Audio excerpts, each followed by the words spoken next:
first thought is that it feels like I was standing here yesterday, last year. Back, Elul was like every other day, it feels like. Baruch Hashem. We know that Shulchan Aruch says that we go into Rosh Hashanah confident in the din. We wear nice clothing, we get haircuts, as if we're going, for sure we're going to come out with a good psak din. On the other hand, it's mamish, it's the Yom Hadin. There's a certain, we don't say Hallel because the books, the Sefer Chaim, Sefer Mason are open. And it seems to be a bit of a steer. Do we go in confident or do we go in scared? So the Mepharshim tell us that if a person prepares, well, he goes in confident. If he doesn't prepare, he should go in scared. Coming to this series of drashas is already bebechinas preparing. A person comes to a drash, he wants to be in his oyer, in Elul, definitely counts as someone who's being mechin for the Madin, and therefore one can go in confident in the din l'toiva. Is that a promise? That is, yeah, that's the Mepharshim. Yeah. I don't know if this is enough. Okay, we'll talk later. Good. We have a big schus here from Rabbi Ornstein, who just moved here from LA, the head of the boys' school in Taras Emes, to be ma'or us in some words of tshuva and Yonei Elul. Please, Rabbi Ornstein.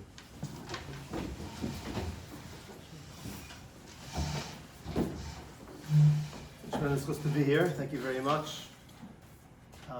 One of the reasons I love coming and speaking is because I get to listen to what I'm saying myself. I actually, Baruch Hashem, I'm able to give myself a little bit of mussar as well and inspire myself. I guess, it's about tshuva and about Elul, but I think it's pochsim bechvod achsanya. So the tzibur here must be a very chashuv tzibur. I know I had only 2 interactions with the Rav. I've heard a lot about him from people in the community. When I was, what he says is like, gold. And I was very, very impressed by Baruch Hashem. He's Sholesov, and he's very, very on the money, very, very good. And it must be a chashuv tzibur to have such a Rav, and you should take advantage of him. Take advantage of him. Don't let him get too much rest. Okay, I wanted to actually take off on what the Rav was just talking about, which is going over Koch Vayar. There's Gemara, Mesechus Rosh Hashanah. And many of us are familiar with the Gemara, Daf Yud Ches. The Gemara says that when Rosh Hashanah comes around, we all get judged. And we get judged kivnei moro. It's this concept we are passing in front of HaKadosh Baruch Hu kivnei moro. What that means is we don't come to HaKadosh Baruch Hu in one mass, in one glob, in one community. We don't get judged as a community. That also may happen. Right? There's Ezu L'chev, Ezu L'rav, there's, which communities are going to, Baruch Hashem, Amir Hashem have good things, and Chalil L'chas the other. But there's also Kivnei Maro. Every single individual passes in front of HaKadosh Baruch Hu one by one. And there's a microscope that's put on each person one by one. The Gemara says, what does this mean, Kivnei Maro? What does this mean, Kivnei Maro? So the Gemara gives 3 pshatim. First pshat the Gemara gives is Kivnei Maro is like the sheep that are coming out when they come out for Meiser. So when they come out for Meiser, there is a flock of sheep that are corralled in, and the farmer is supposed to, or the cattle herder, whatever it is, he's supposed to open up the door, and they come out one by one. He counts 1, 2, 3, and he gets to number 10. He marks number 10. So it goes out one by one. So we're the same way when it comes to Rosh Hashanah. We go through the gates one by one by one. That's one shot. It's Kivnei Mar. The other one, Kivnei Mar, is Kivnei. Also, Kivnei Mar is a place called Maro. It's a place. It's a mountain, and it's a very, very steep mountain with very, very windy trails. Sometimes you see pictures of these, in Pakistan and who knows where else. And there's mamish only room for one person to go. There's only one person. There's no two-way traffic there. There's a one-way traffic. And each person has to go in a row. You have to go in a row. It's one by one by one. Another pshat. And then there's another pshat. The other pshat is like the V'nei Maron is like the it means the Malchus, like Beis David, when they went out to war, they had a single file where they were inspected, one person by one person by one person. So the Koch Vayar, Rabbi Yitzchak Blazer, he asked a question I don't understand. What is this Gemara trying to teach us? It's a wonderful mashalim over here, but what's the point of the mashal? Just say, you go one by one by one. Well, what is the mashal? It's not adding anything. It's not a difficult concept. It's not a hard concept to understand. Sometimes you give a mashal to help us understand something, or to tell us how great something is or how powerful something is. Drive a point home. But what's it driving home here? Like, what are we gaining from this mashal? What are we gaining from it? So Rabbi says as follows. He says like this. He says, the Gemara is coming to teach us there are three different ways that people get judged. It's important to understand that there are three different ways people get judged. Now, before we even go to there, Rabbi says you have to understand something else first. First, you have to understand that if a person has a choice when he's judged, when is the best time on Rosh Hashanah to get judged? When is the best time? When is the ultimate time for a person to get judged? So he goes to another Gemara in Rosh Hashanah from Daf Ches, and he says as follows. He says, I'm sure some of us, maybe we had a traffic ticket, or maybe some of us have been to court for other reasons, whatever it may be. And if a person ever goes to court, or the way I tell it over to Talmidim, if you have to go to the principal's office, and there's a few people that are in trouble, obviously it doesn't happen in Torah Semes, obviously, but in other yeshivas, wherever it is, if people, when they get in trouble, or they're going for judgment, when do you want to be the one? Do you want to be the first, the middle, the last? What do you want to be? So the Gemara says very clearly, a melech, a king, because of his importance, because it's so important for him, he's important for the whole tzibur. The whole tzibur needs him to lead. So because of that, the melech always goes first. The melech is always judged first. Why? What's the reason why a melech is judged first? Because there's much less charon af at that point in time. In the beginning of time, right, when a principal, not me obviously, or anyone else in Torah Semes, but in other places, a principal, at the end of the day, once he's already been annoyed 50 times already, so it's like he's a short fuse. He's not really interested, right? You go to a court case, and the judge has been like through case by case of nudniks and making him crazy, and he's not interested in dealing with this anymore. The temper is a little bit shorter at that point, and they're much more likely to give down a much stricter judgment. So the Gemara says that's why a melech goes first. That's the rule. A melech goes first. So he has a much higher chance of not being punished because of the tzibur's actions and things like that, and that's why he's judged first. So that's what this Gemara is coming to teach us. Rabbi says that the Gemara in Yud Ches is telling us the same thing. Really, we want to all be judged first. But how do we get judged first? How? How do we make sure we're the first ones to be judged? How do we get there? So that's what the Gemara Kivanei Morin is coming to teach us. It says there are three ways. There are three ways. Way number one is the sheep, the flock that are in a pen, that are in a corral. So these sheep that are in a corral, says as follows, he says, which ones get out first? Which are the ones that get out first? The ones that are the fattest, that are the strongest, that have the muscles to push everyone else out of the way. They're the ones, the ones that are geshmak, they're the ones that are well-fed and well-bred, and they're the ones who are able to get out first. This is the same thing when it comes to Kafei Shmai, it's the same thing. Who are the first ones to leave? The first ones to leave, the first ones to get judged are the people that are fat. Who is that? That's the tzaddikim. The people that are zochel, the people that are worthy, the people that have chusim, and they're full, and they're stronger than everyone else. So they're the ones that have this chus to go first.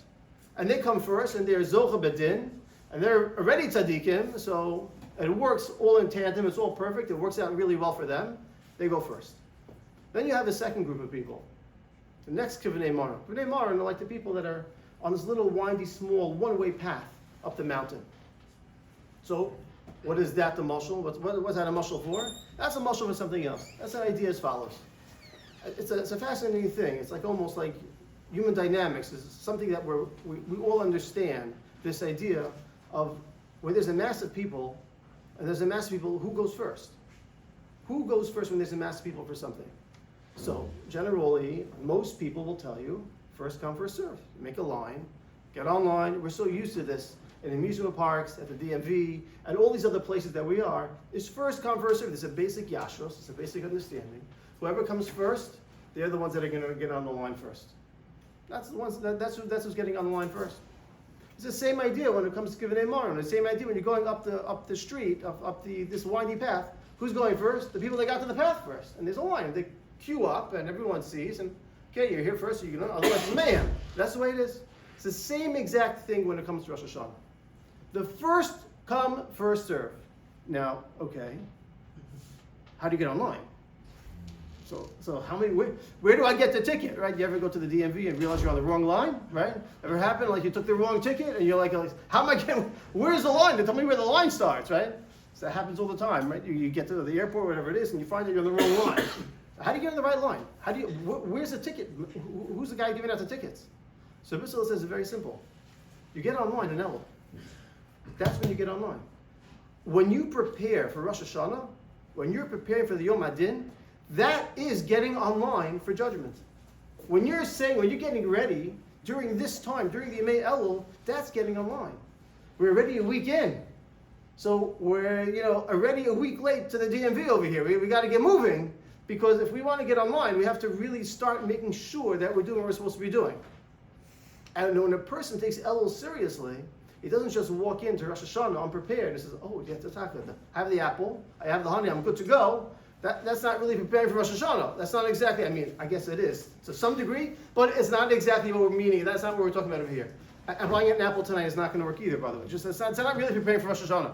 So when a person's preparing for Rosh Hashanah, a person has to prepare Musar, making a cheshbon nefesh, thinking about what he has to change, what's going to be different about him. Like the Rabbi spoke before, there's relationship. What's my relationship with HaKadosh Baruch Hu? Where is it holding? Where is it at? When a person's preparing, when he realizes, there's a Yom Adin coming, there's something coming. It's inevitable. It's there, right? And I'm going to prepare for it. So now, so you're online. So the earlier we prepare, and the more we prepare, the earlier online we get, and the better off we're going to be. Okay, we'll come back to this in a minute. Now, what's the third one? The third one is also this idea of people going on the path. They're going on David HaMelech's army. They passed one by one by one by one, and they were inspected one by one by one. So what's that a nimshal to? What's that muscles for what nimshal? What does that mean? So Bissell says as follows. There's certain things that are just mysterious, so to speak, that Hashem makes these decisions. For example, when it comes to an army, a general will make a decision. This guy's going to the front lines, this guy's going to here, this is going to be his tafkid, this is going to be his task, and this is going to be what his mission is, and each one has a different mission that they're going to have to do. How does he decide that? How does he figure that out? Well, sometimes it's random. Sometimes it's random. Where there's a certain randomness that we see. And Kaviyachol, we could say such a thing about HaKadosh Baruch Hu, we can't really see there's something random, but there is a concept, there is an idea that Hashem is, I'm going to be merachim on the ones that I'm merachim to. And Hashem told Moshe Rabbeinu, Hashem said, you can't know my ways. I'm going to be merachim to the ones I'm merachim to. It's Pashat Rachmanis. But then there's also a concept of, there's a tafkid. What's your tafkid? What are you doing? What's your purpose here? So if this person is an excellent sharpshooter, he's not going to be going on the front lines, he's going on the back. So that's also a way that a person can sort of like be put in the right spot based on where he is in the army, on what his tafkid is. And that's another muscle for how to get on the right part of the line. Okay, so going through these things, we'll assume for a minute, if everyone here is a tzaddik, and everyone is here, like a fat sheep, and we're all mamish going to push everyone else out of the way, because we're going to go first, because we're going to be zoch badin, so then we don't really have much to worry about. We don't have much to worry about. Everything's going to be wonderful. Be zoch badin anyways, and these types of people in general take Elul seriously. But if we're one of the other two people, if we're in the other two sections, we have to figure out how we're going to do these things. We have to really start preparing. We have to really start understanding that the more we prepare, the more we focus, the more we understand what we're doing, the more we are looking at the future of what's going to be on Rosh Hashanah, the more we're going to be first online. And also, if we have a particular task, if we have a particular skill, or something that's going to work out, that it's going to work perfectly, that Hashem's going to want to be merachim on us for some reason, that'll also get us on a good place online. So let's start just from the end first. What does this mean to have like a tafkid, like to have this special thing? So we discussed a little bit about a king going first. And one of the reasons the king goes first is because it's necessary. It's essential for everyone else in the tzibur for them to have a king. So he has to go first. We have to have more rachmanas on him. This is a concept that I heard from Rosh Hashiva a few times. It's also from Rabbi Yisrael. We say something on Rosh Hashanah. I say some Yeshuva, and we added Zachreinu L'chaim.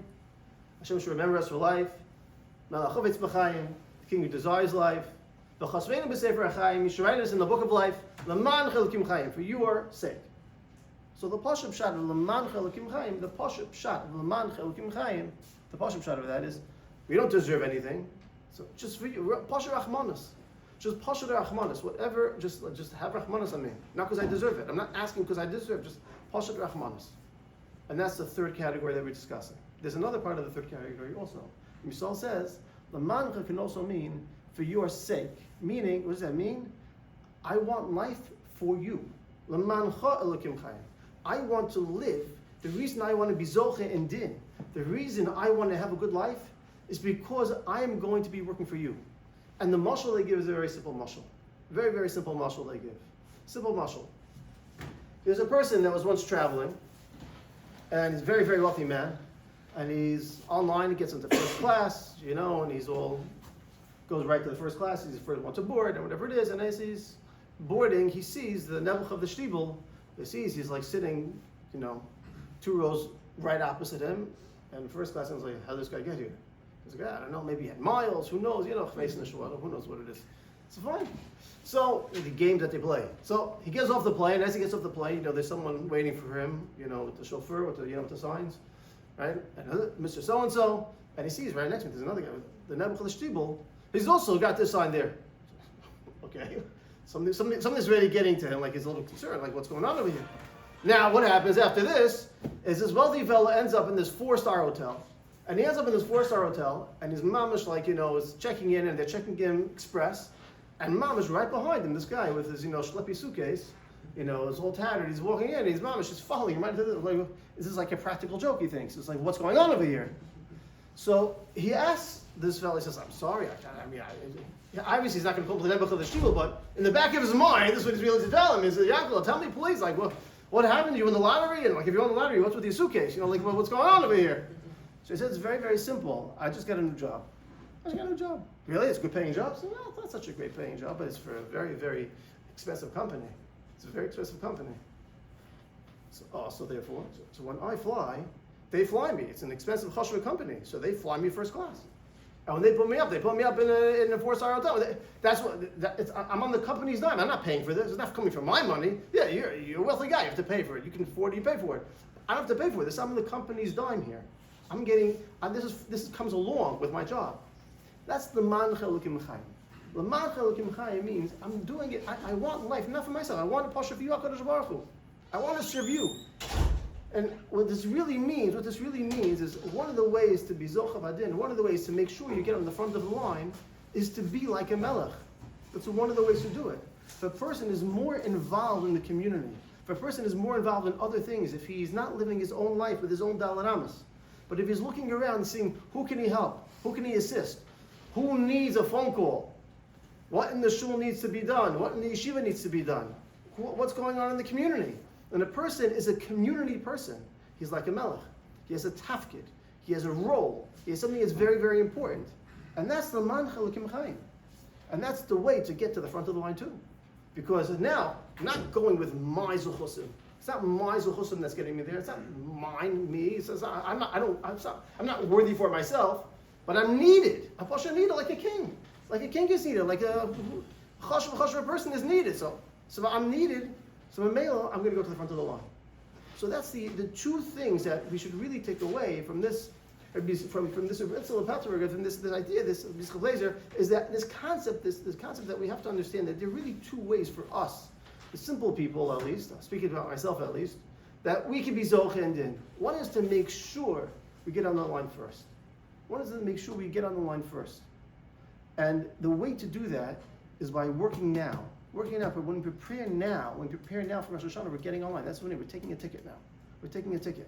We got to that in DMV, we make sure we don't waste our time there. Take a ticket. And the way to do that is to start really being serious about Rosh Hashanah coming. And the second way is the other way. It's not just the one way up, but it's also like a soldier. If you're a soldier with a certain tafkid, you should understand that if we have a strong tafkid, if we have a strong purpose, if we're a community person and we're tied to so many people, you have like the halach of a king. You have the halach of someone that's like very, very important. So it's important for us to realize Hashem was such a zechus for us that Hashem told us. So we say, Ashe Adam Yodei Serua. Praise our Klal Yisrael that we know the trua, they know the shofar. So Mepharshim ask, no one else knows how to blow a shofar? None of the other communities, plenty of people blow shofars. It's not a complicated thing to do. So the answer is there's a secret to it. There's a secret to the judgment of Klal Yisrael. There's a secret to the judgment of Rosh Hashanah. There's secrets to how to be zoche and din. There's ways of doing it. And we're in the Yemei Elul now. This is the time of the year when Moshe Rabbeinu went up for the third time and got the Luchos Shnios. It's when we were taught Yud Gimel Midos of HaKadosh Baruch Hu. It's a very, very opportune time. And because of that, it's Mamash Chesed Hashem. Hashem worked it out. The Rosh Hashanah will fall at Mamash in the middle. It's Mamash Chesed. It's the beginning of the new year, the school year. Everything's fresh. Everything's starting anew. It's a Mamash Chesed HaKadosh Baruch Hu that this all works out.